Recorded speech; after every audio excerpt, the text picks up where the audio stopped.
So hello दोस्तों, कैसे आप सभी लोग। आज मैं लेकर आया हूँ सीए इंटर स्टूडेंट्स के लिए मई 2025 की एग्जाम स्ट्रेटेजी। तो देखो, अभी अभी हमारा रिजल्ट आया था। हमें पता है कि देखो काफी सारे बच्चे हैं जो कि क्लियर नहीं कर पाए, काफी सारे ऐसे भी जो कि क्लियर कर गए, बहुत अच्छी बात है।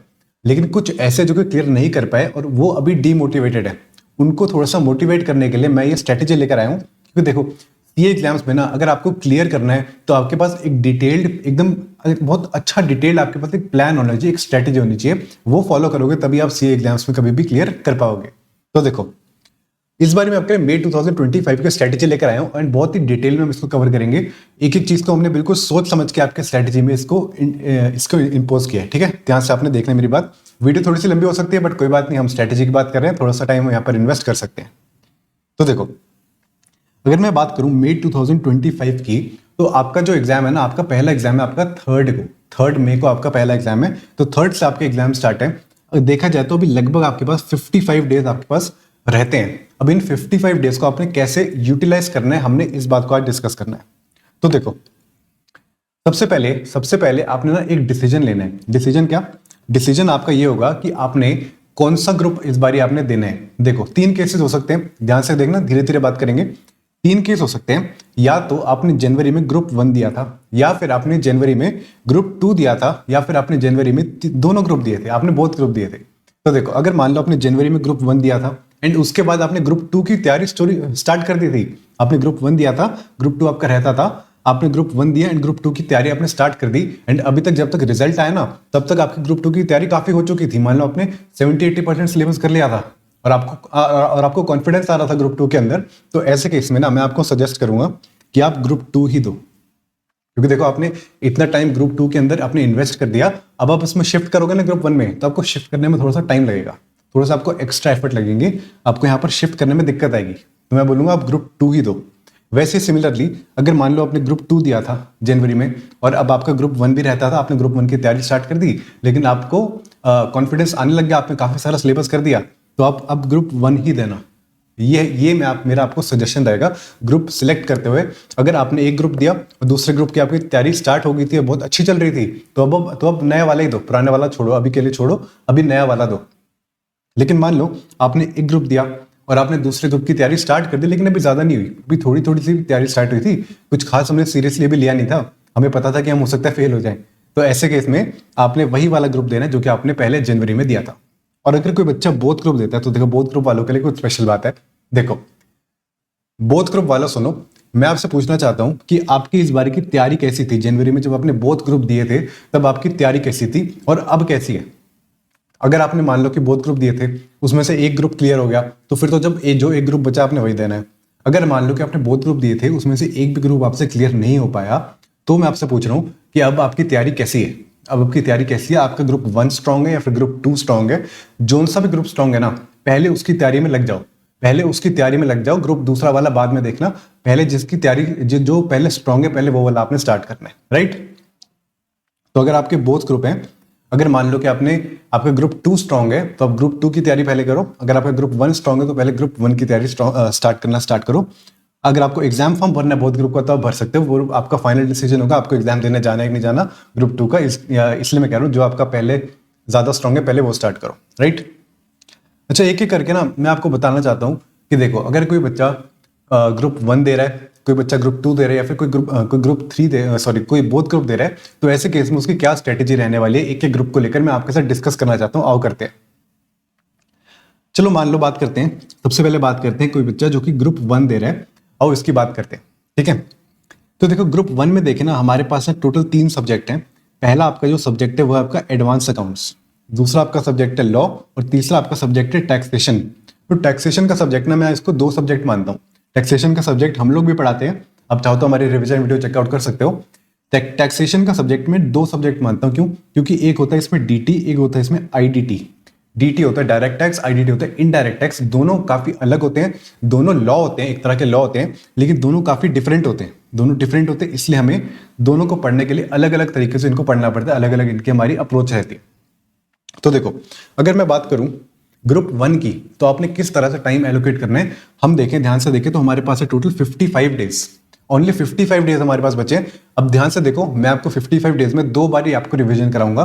ध्यान से स्ट्रेटेजी को आपने फॉलो करना है। आप एक काम करो, एक पेपर लेके आ जाओ, पेपर में अपने सामने ये वाली स्ट्रेटेजी लिख लो। जोन सा भी आपका ग्रुप है, ग्रुप 1 की बात कर रहे हैं, ग्रुप 2 की बात कर रहे हैं, तीनों की बात करेंगे, बोथ की भी बात करेंगे। आप एक पेपर ले आओ, पेपर पर अपने सामने जाकर लिख लो और अपने सामने जाकर चिपका दो। अगर आप चिपका दोगे तो आपको याद रहेगा कि आपने किस तरह से फॉलो करना है।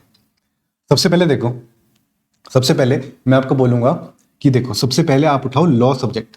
लॉ क्यों? क्योंकि देखो अभी अभी आपका रिजल्ट आया था, आप थोड़े से फ्रस्ट्रेटेड हो गए, और लॉ जो सब्जेक्ट है ना वो थोड़ा सा बोरिंग सब्जेक्ट है। थोड़ा सा ऐसा बोरिंग सब्जेक्ट है कि उसमें काफी थ्योरेटिकल आता है, काफी लॉ के लैंग्वेज आती है। तो ऐसे केस में अगर आप लॉ पहले उठाओगे ना और लॉ में आप 12 दिन इन्वेस्ट कर दोगे, तो मैं बताऊं लॉ ना इतना मुश्किल नहीं है, लॉ मुश्किल नहीं है, थोड़ा सा बोरिंग हो जाता है, लेकिन अभी आप में फ्रस्ट्रेशन है ना, आप निकाल दोगे। आप लॉ स्टार्ट करो, 12 दिन उसमें लगाओ, उसके बाद आप नेक्स्ट सब्जेक्ट पे आना। नेक्स्ट सब्जेक्ट होगा आपका एडवांस अकाउंट्स। एडवांस अकाउंट्स होगा आपका नेक्स्ट सब्जेक्ट। इस सब्जेक्ट पे अगेन आपने यहाँ पर लगाने 12 दिन, सॉरी इस सब्जेक्ट पे आपने लगाने हैं, एक सेकेंड, हाँ इस सब्जेक्ट पे आपने लगाने अगेन यहाँ पर आपने लगाने 12 दिन।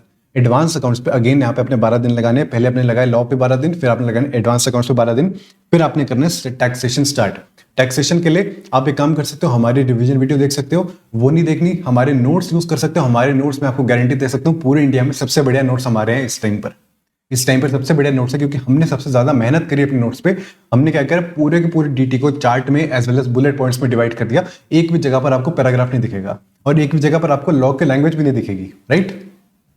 तो देखो थर्ड आपका सब्जेक्ट होगा टैक्सेशन।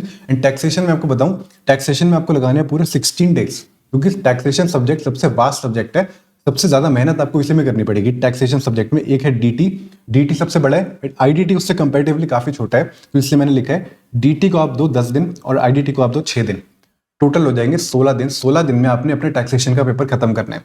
और अब ध्यान से देखो, 12 और 16 कितने आपके टोटल 40 हो गए, यानी कि सर 55 डेज में से 40 हो गए और आपके तीनों सब्जेक्ट निकल गए। अभी भी आपके पास 15 डेज पड़े हैं। अभी लास्ट के 15 डेज कैसे यूटिलाइज करने, देखो लास्ट के 15 डेज में सबसे पहले आपको बोलूंगा, जो आपके लास्ट के 5 दिन है ना, 15 डेज में से जो आपके लास्ट के 5 दिन है, वो लास्ट के 5 दिन आप फर्स्ट पेपर के लिए रख दो।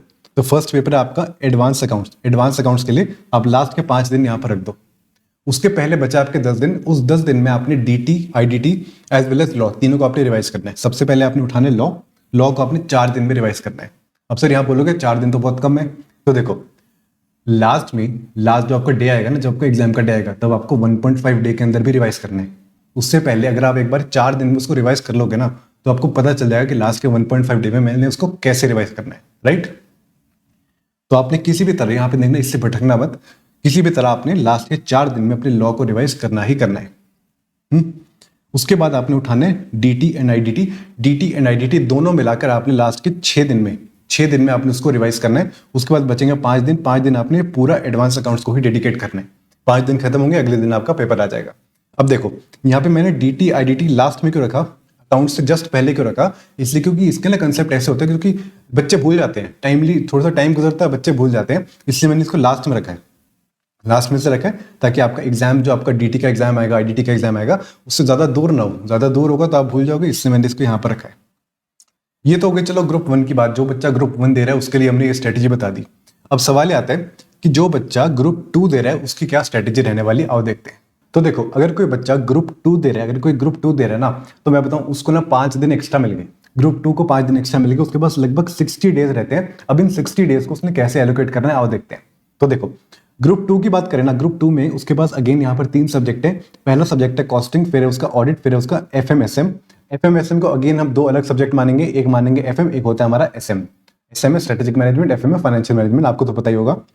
तो देखो सबसे पहले मैं आपको बोलूंगा, सबसे पहले ना आप एक काम करो, सबसे मजेदार सब्जेक्ट उठाओ। सबसे मजेदार आपका कॉस्टिंग।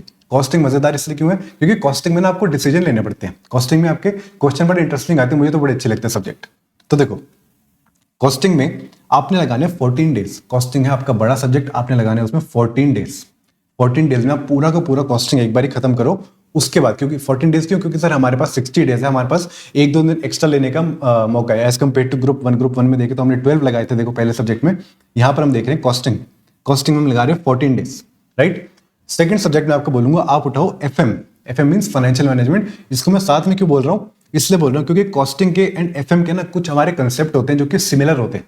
कुछ ऐसे फॉर्मूले होते हैं, कुछ ऐसे कंसेप्ट होते हैं जो सिमिलर होते हैं। अगर आपने साथ साथ कर लिया ना तो आपका एफएम ना थोड़ा जल्दी हो जाएगा, टाइमली हो जाएगा आपका। ऐसे एफएम आपका टाइमली हो जाएगा। एंड जब आपका एफएम एंड कॉस्टिंग हो जाएगा ना, तब आपके अंदर थोड़ा सा कॉन्फिडेंस आएगा। आप बोलोगे कि सर देखो अभी मेरे सिर्फ 20 डेज निकले हैं, 60 डेज में से सिर्फ 20 डेज निकले एंड मैंने 1.5 टाइम्स मैंने अपना सिलेबस कर भी लिया। मतलब मैं डेढ़ पेपर मैंने कर भी लिया। एक हमने कॉस्टिंग कर लिया, एक हमने एफएम एसएम से आधा एफएम कर लिया, राइट। उसके बाद आपने उठाना है एसएम।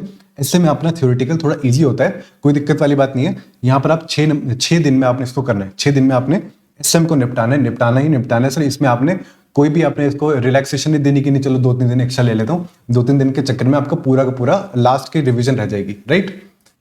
उसके बाद आपने उठाना है ऑडिट। ऑडिट में अगेन आपने देने 14 डेज। ऑडिट देखो, ऑडिट ऐसा सब्जेक्ट है जिसमें याद करने की चीजें बहुत है, लेकिन एक बात बताऊं, ऑडिट ना इंटरेस्टिंग है।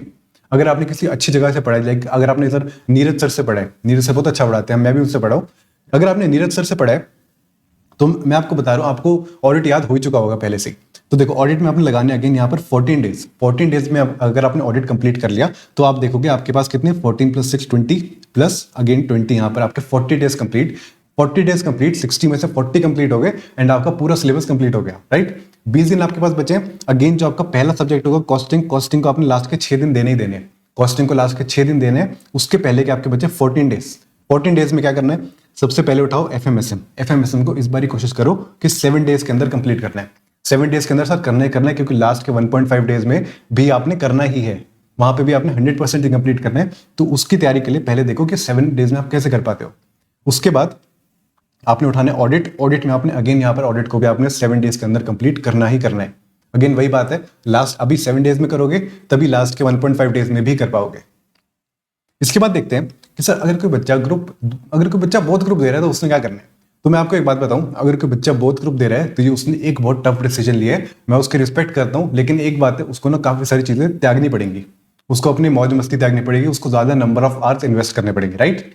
तो देखो अगर मैं बात करूं किसी ने बोथ ग्रुप दी, किसी ने बोथ ग्रुप के लिए सोचा है, तो ऐसे केस में उसके पास अगेन यहाँ पर 55 डेज है। 60 नहीं, उसके पास 55 डेज है, थोड़ा सा कम नंबर ऑफ डेज है, और उसके पास टोटल 6 सब्जेक्ट है। आओ देखो उसने कैसे करना है। पहला सब्जेक्ट है एडवांस अकाउंट्स, दूसरा लॉ, फिर है टैक्सेशन, फिर है कॉस्टिंग, फिर है ऑडिट, फिर है एफएमएसएम। आओ देखते हैं। सबसे पहले मैं बोलूंगा, सबसे पहले ना सबसे इजी सब्जेक्ट उठाओ। सबसे इजी एफएमएसएम को उठाओ। 8 दिन में उसे निपटाने की कोशिश करो। 8 दिन में निपट जाना चाहिए, क्योंकि आपने डिसीजन लिया कि आप बोथ ग्रुप दोगे। आपको इतना टफ होना पड़ेगा कि आपने 8 दिन के अंदर एफएमएसएम को निपटाना है। फिर उसके बाद आपने क्या करना है, आपने एफएमएसएम से रिलेटेड, मैंने बताया था एफएम और कॉस्टिंग रिलेटेड होता है, तो आपने कॉस्टिंग उठानी है और 9 दिन के अंदर उसे कंप्लीट करनी है। उसके बाद कॉस्टिंग के बाद आपने उठानी है लॉ, क्योंकि भाई बहुत सारा प्रैक्टिकल देख लिया, अब उठाओ दो अपने थ्योरेटिकल सब्जेक्ट। एक उठाओ लॉ, उसको 9 दिन में कंप्लीट करो। फिर उठाओ ऑडिट। ऑडिट को इस बार 10 दिन दिए, एक दिन हमने एक्स्ट्रा दिया ऑडिट को, क्योंकि ऑडिट थोड़ा सा बड़ा सब्जेक्ट है, तो ऑडिट उठाओ।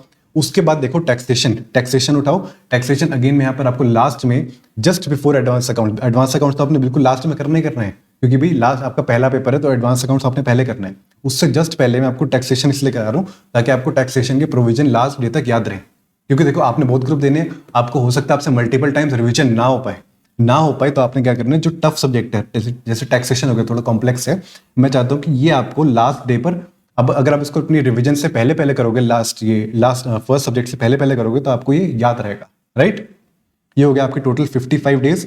इस डेज में इस तरह से आपने इसको लास्ट के अपनी 55 डेज को यूटिलाइज करना है, राइट। अब बात करते हैं कुछ अदर पॉइंट्स की बात करते हैं, जो कि मैं आपको बताना चाहता हूँ कि लाइक ये जो आपके लास्ट अभी 55 डेज आपके रहने वाले हैं, फिर 60 डेज रहने वाले हैं, इन डेज में आपने किस तरह से आपने पढ़ाई को अप्रोच करना है, किस तरह से आपने अपने सिलेबस को कंप्लीट करना है, आओ इसकी बात करते हैं। तो सबसे पहले आपको बोलूंगा कि देखो YouTube पर ना बहुत सारे रिवीजन लेक्चर्स अवेलेबल हैं। हमारे टाइम पे इतने नहीं होते थे, लेकिन आपके टाइम पे ना भरे पड़े हैं। तो देखो रिवीजन लेक्चर जितने भी आपके पास YouTube पे फ्रीली अवेलेबल है ना, उनका मैक्सिमम फायदा उठाओ, फुल बेनिफिट लो। हमने भी DT एंड IDT के रिवीजन लेक्चर अपलोड कर रखे हैं, आपको हमसे देखने देखो, किसी और के देखने देखो। इन एनी केस आपको ना जो भी आपको रिवीजन लेक्चर्स अवेलेबल है ना, उनका फुल बेनिफिट उठाने की कोशिश करो। फॉर एग्जाम्पल देखो, मैंने आपको क्या बोला, आपने टैक्सेशन इतने नंबर ऑफ डेज में कंप्लीट करना है। अब आपको क्या लगता है कि आप फास्ट कैसे कर पाओगे? अगर आपको लगता है आप अपने नोट्स को देखकर जल्दी कर पाओगे, तो आप अपने नोट्स को फॉलो करो। अगर आपको लगता है आप रिवीजन लेक्चर देख के जल्दी कर पाओगे, तो आप रिवीजन लेक्चर को देखो।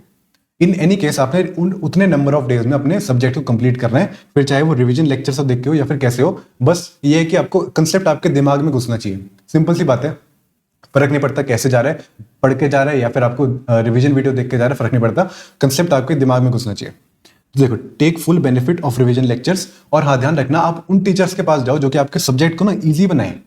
हमने क्या किया, हमने देखो अगेन मैं अपनी बात कर रहा हूँ, हमने क्या किया अपने नोट्स में ना पूरे के पूरे सब्जेक्ट को बहुत ही ईजी बना दिया है। इस तरह से किया है कि भाई पूरे सब्जेक्ट में चार्ट भरे पड़े हैं, पूरे हमारे जितने भी नोट्स है पूरे चार्ट से बनी हुई है। उसके बाद हमने कहीं पर भी पैराग्राफ यूज नहीं किया, हर जगह सिर्फ पॉइंटर्स लिखे हैं, कुछ बुलेट्स पॉइंट्स बनाए हैं। इस तरह से हमने पूरे सब्जेक्ट को कवर किया है। तो देखो, आपने क्या करना है, रिवीजन लेक्चर देखने हैं उन टीचर्स के जो कि सब्जेक्ट को ईजी बनाए, कॉम्प्लेक्स ना बनाए, ईजी बनाए, सीधा सीधा बात करें। कुछ एक्स्ट्रा आपको पढ़ने की जरूरत नहीं है, जो आपका आईसीआई का मटेरियल है वहीं पर स्टिक करो, कुछ एक्स्ट्रा क्वेश्चन देखने की जरूरत नहीं है। और हाँ, एक बात और मैं आपको बोलूंगा, लास्ट में ना आप क्या करो, एटलीस्ट एक टेस्ट पेपर दो, एक टेस्ट पेपर दो for each subject, full syllabus का, एग्जाम सेटिंग के अकॉर्डिंग। ये क्या होता है, देखो जैसे पीछे हमने देखा, मान लो हम ग्रुप 1 की बात कर रहे हैं, तो देखो ग्रुप 1 की बात कर रहे हैं, फॉर एग्जांपल आपने लॉ पढ़ा, 12 डेज आपने लॉ में लगाए, तो जो आपका लास्ट डे होगा ना, लास्ट डे पर मैं आपको बोल रहा हूँ, लास्ट डे पर आप एक काम करो, एक मॉक टेस्ट दो, फुल सिलेबस का एक मॉक टेस्ट दो, सिर्फ एक, ज्यादा नहीं देना, सिर्फ एक मॉक टेस्ट दो फुल सिलेबस का, 3 घंटे बैठकर, जो आपको 15 मिनट्स का पहले रीडिंग टाइम मिलता है वो भी इंक्लूड करो। सारी चीजें जैसे आपका एग्जाम में होता है ना, एग्जैक्टली वैसे ही लो। और जो आपका टेस्ट होना चाहिए ना, टेस्ट भी आपका एग्जाम पैटर्न के अकॉर्डिंग होना चाहिए, राइट।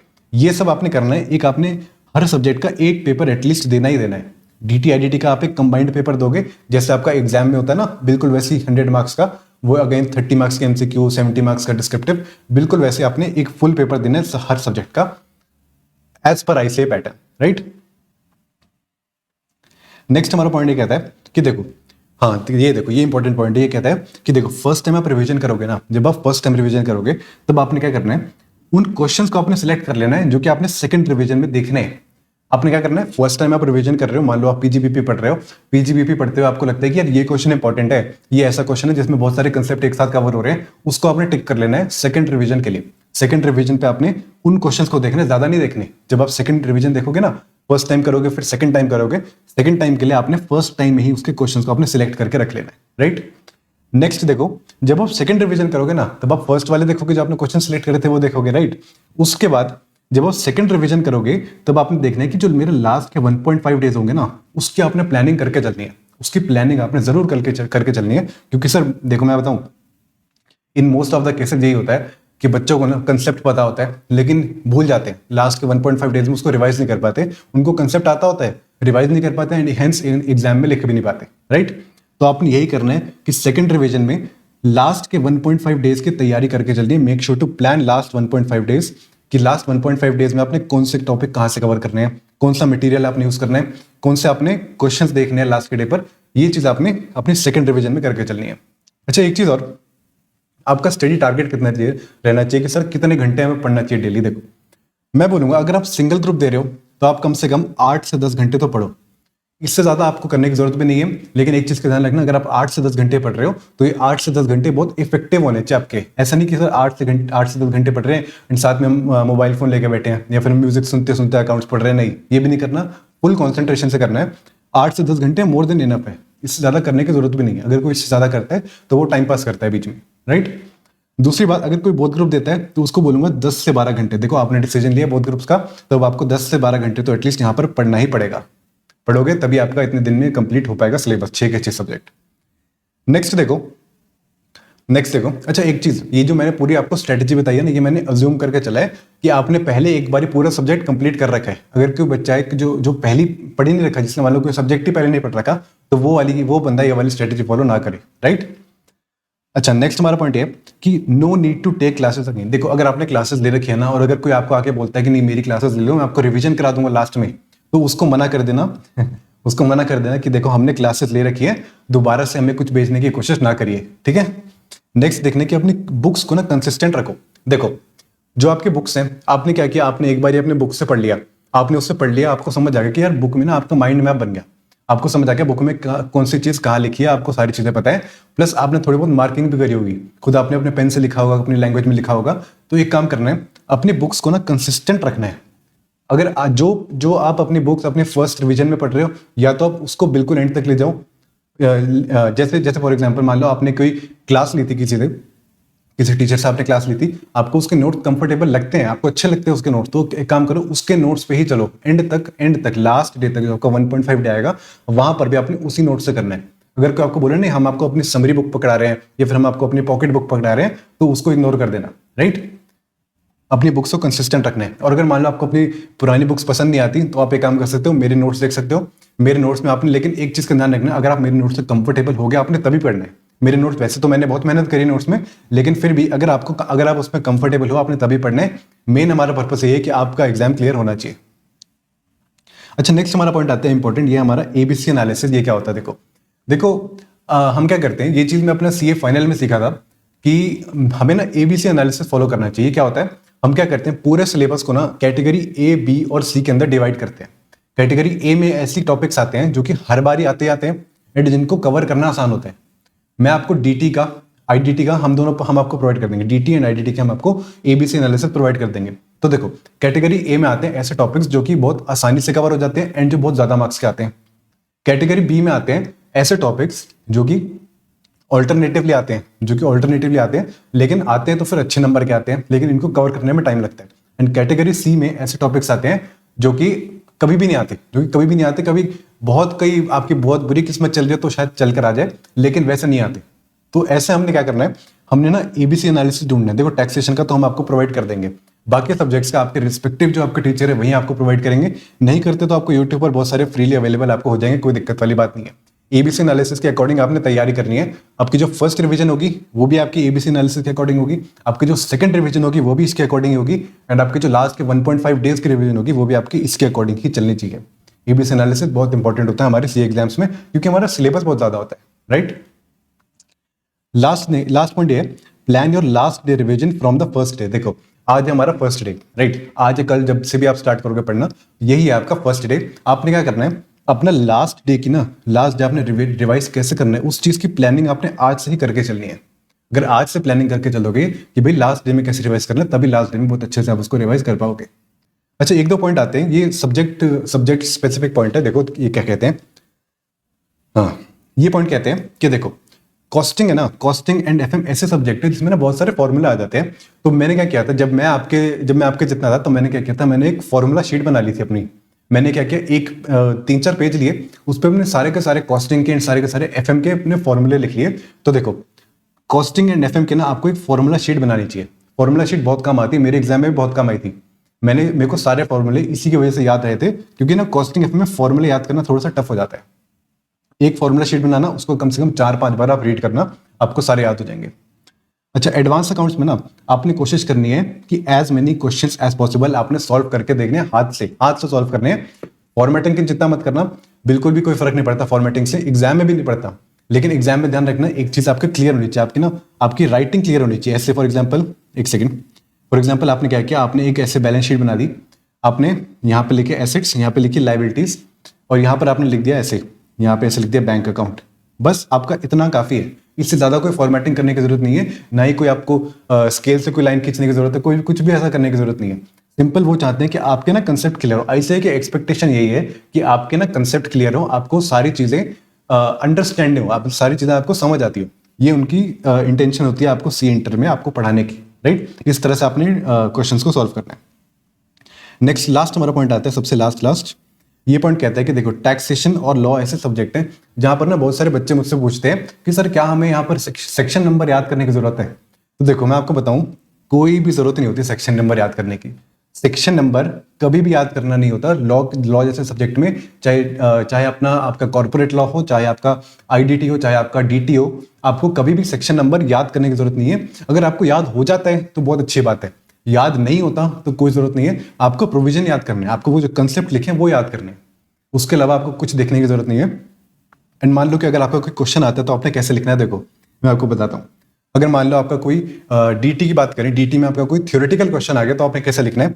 मान लो कि आपकी केस स्टडी आ गई छोटी सी, आपने क्या करना है, आपने पहले लिखना है प्रोविजन, पहले आपने लिखना है प्रोविजन। भाई प्रोविजन कैसे लिखना है, as per the sorry for my bad hand writing, as per the income tax act, फिर आपने लिखना है यहाँ पर ऐसे प्रोविजन, फिर उसके बाद करना है इन दिस केस, ये आपका अलग पैराग्राफ है। In this case mister A, मान लो कि मिस्टर ए उसकी बात चल रही है, उसने ऐसे किया, मिस्टर ए ने ऐसे ऐसे किया।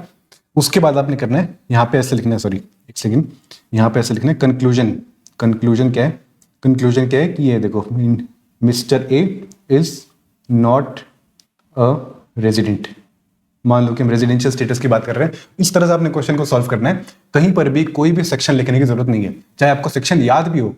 देखो याद हो, अगर आपको बिल्कुल 100% श्योर है तो लिख दो, लेकिन रिस्क भी यहाँ पर आपका है कि मान लो हल्का सा भी गलत हो गया ना, तो आईसीए के पास ये पावर होती है कि आपके पूरे के पूरे क्वेश्चन को गलत कर सकती है, राइट।